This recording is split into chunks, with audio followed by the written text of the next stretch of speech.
If you like the story, please subscribe to the channel and leave a like and comment. Underneath the high collar of her black silk dress, thin black threads, like spider legs, were gently caressing her throat. They weren't part of the dress, they were growing out of the fabric and into her skin.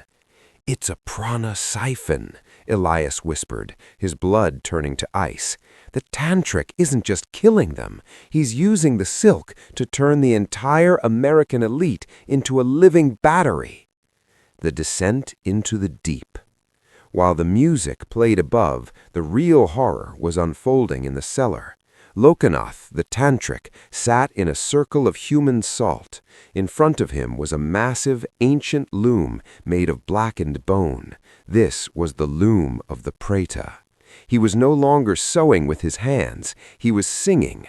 Every note he uttered caused the black silk to fly through the air, weaving itself into a massive, cocoon-like structure in the center of the room.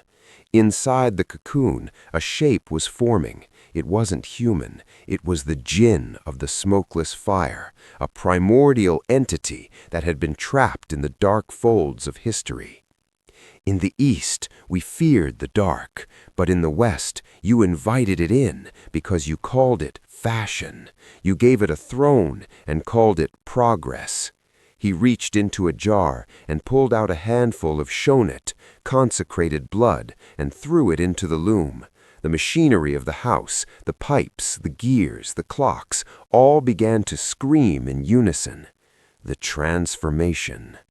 Back in the ballroom, the clock struck midnight. Suddenly, the music stopped. The violin snapped. The guests froze mid-step. "My dress! It's tight! I can't breathe!"